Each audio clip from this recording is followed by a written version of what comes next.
C'est l'heure du journal vespéral parlé en langue française à la BTV. Et moi, Ali Loris Nongozi à la présentation. Alors bonsoir ou peut-être bonjour, ça dépend du fuseau horaire de votre localité actuelle. Bienvenue dans cette édition reposant sur les grands titres suivants. Le manque de devises est parmi les causes de l'inflation au Burundi. Gabriel Rufyiri, président de l'Observatoire de lutte contre la corruption et les malversations économiques, a proposé quelques solutions à court terme. À côté du terrain de football dit Tempête, nous sommes exactement sur l'avenue du large, s'observe des eaux stagnantes qui menacent l'état de cette route. Les détails et d'autres informations dans un instant.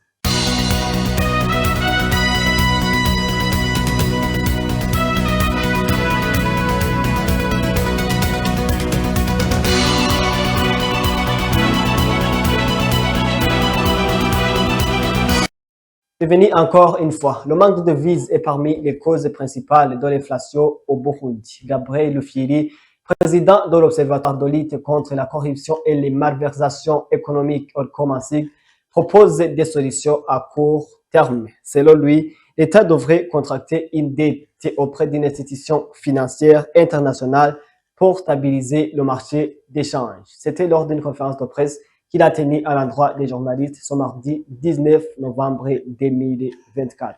Elvis Moyaneza pour le reportage. La carence des devises ainsi que le faible taux d'exportation figurent parmi les causes principales de la montée en flèche du taux d'inflation au Burundi. Gabriel Rufyiri, président de l'Observatoire de lutte contre la corruption et les malversations économiques au LUCOM en sigle, l'a signalé au cours de la conférence de presse tenue ce 19 novembre. Cette montée est principalement due à la carence de devises et à la spéculation autour de la gestion de peu de devises que le pays dispose. Cette carence de devises a engendré la pénurie des produits de première nécessité comme le carburant, qui est l'élément incontournable dans le transport de tous les produits consommés dans les différents marchés.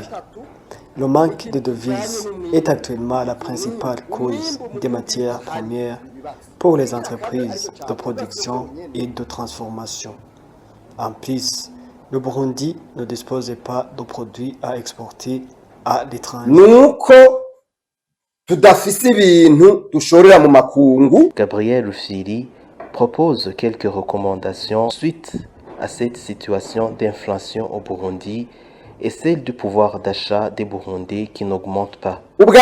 Premièrement, nous sollicitons au président de la République de rendre indépendante la Banque de la République du Burundi, car elle dépend actuellement de la présidence de la République. Deuxièmement, nous demandons de gérer rationnellement et équitablement dans la transparence le peu de devises existantes pour l'importation des produits essentiels dans le pays, de surveiller régulièrement les bénéficiaires des devises qui les utilisent seulement pour les importations. Troisièmement, il faut effectuer les missions à l'étranger, tellement essentielles pour les voyages non pris en charge par les partenaires. Il faut contracter une dette d'un montant de 500 millions de dollars américains auprès d'une institution financière internationale pour stabiliser le marché de change.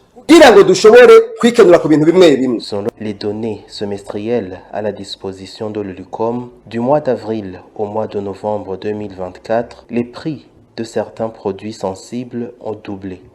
À côté du terrain de football dit Tempête, nous sommes exactement sur l'avenue du Large et s'observe des eaux stagnantes qui menacent l'état de cette route. La population locale demande aux autorités supérieures de s'occuper de cette affaire. Et en pleine campagne de la course contre la montre pour l'éradication de l'état d'insalubrité dans différents endroits de la mairie de Bujumbura, il y a quelques milliers qui n'ont pas encore répondu à l'appel, surtout dans le quartier asiatique. Les détails dans ce reportage.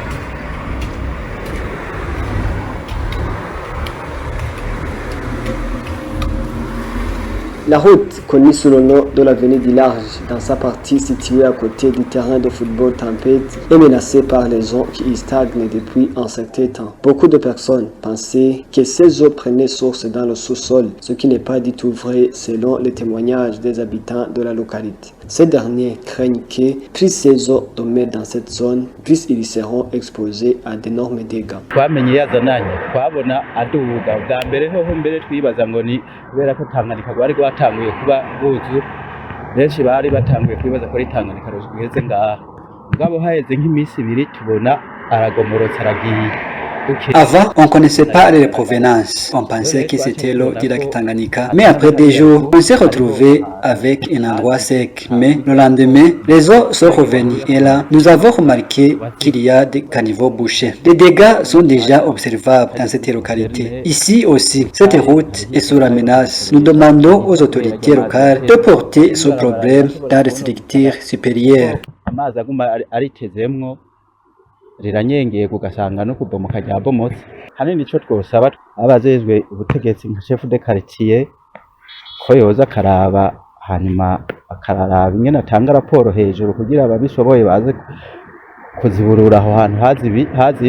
En plus de cela, ces eaux peuvent être à l'origine de plusieurs maladies. En parlant des eaux stagnantes, dans le quartier asiatique, s'observent des caniveaux contenant des eaux très sales qui ne coulent pas. Le premier caniveau passe à côté de l'université Sagesse d'Afrique et il commence à dégager des odeurs piquantes. L'autre caniveau passe devant l'agence de la banque CRTB, sise au quartier asiatique. Et là aussi, les habitants ne semblent pas préoccupés par cette affaire. Cela est ainsi au moment où le président de la République du Burundi, Evariste Ndayishimiye, ne cesse de sensibiliser les Burundais de faire la question de propriété une préoccupation pour tout le monde.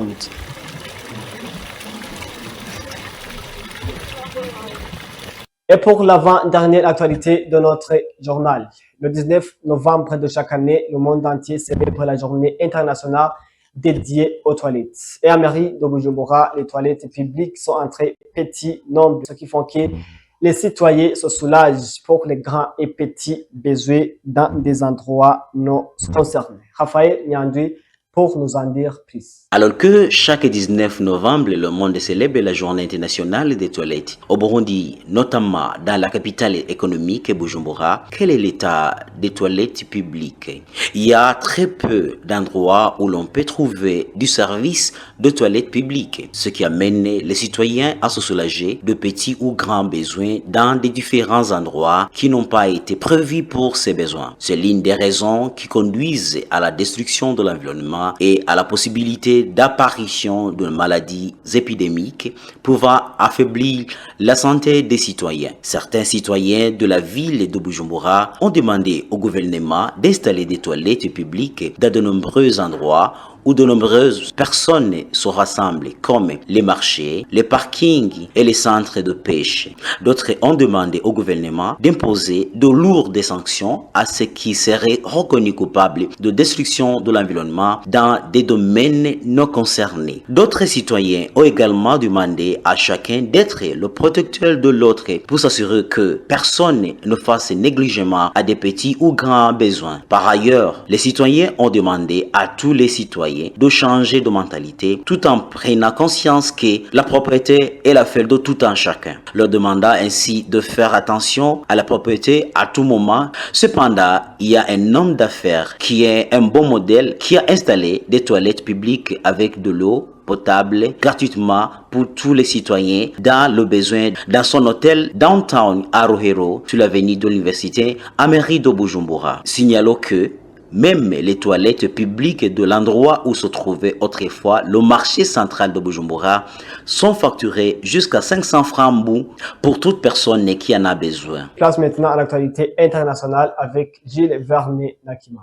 Commençons l'actualité internationale au Soudan où les combats continuent entre l'armée régulière et les forces de soutien rapide qui s'accusent mutuellement d'être responsables de la mort des civils. Les forces de soutien rapide sont d'ailleurs exprimées ce 18 novembre lors d'une conférence de presse tenue à Nairobi, au Kenya. Les forces paramilitaires soudanaises ont rejeté toutes les accusations d'exertion et de violation massive des droits humains dans le conflit qui les opposait à l'armée depuis 19 mois. Les représentants des forces de soutien rapide ont également rejeté les affirmations concernant un soutien militaire des Émirats arabes unis lors d'une conférence de presse tenue au Kenya, à quelques heures d'un vote du Conseil de sécurité de l'ONU sur la résolution appelant à un arrêt immédiat des hostilités. Le Soudan est ravagé depuis avril 2023 par une guerre entre l'armée régulière du général Abdel Fattah, arrivé au pouvoir par un coup d'État en 2021, et les forces de soutien rapide de son ex-adjoint, le général Mohamed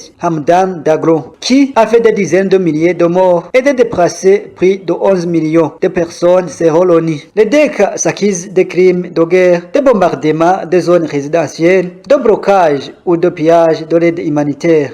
À cause de l'atteinte à la sécurité nationale, la justice a condamné mardi 19 novembre les 45 militants pro-démocratie reconnus coupables de subversion à la prison ferme et vertu de la loi de la sécurité nationale. Les États-Unis, l'Australie et les ONG de défense des droits de l'homme ont immédiatement réagi en condamnant ces peines comme preuve d'érosion des libertés politiques de Hong Kong depuis une ferme reprise à mai par Pékin. Mais le porte-parole du ministère chinois des Affaires étrangères, Lin Jian, a estimé mardi que les critiques des pays occidentaux contre ce procès profanent et piétinent l'état de droit. Le juriste Benny Tai a été condamné à 10 ans d'emprisonnement, la plus longue peine prononcée à ce jour en vertu de la loi de 2020, promulguée un an après les manifestations massives et parfois violentes en faveur de la démocratie dans cette région administrative spatiale de la Chine.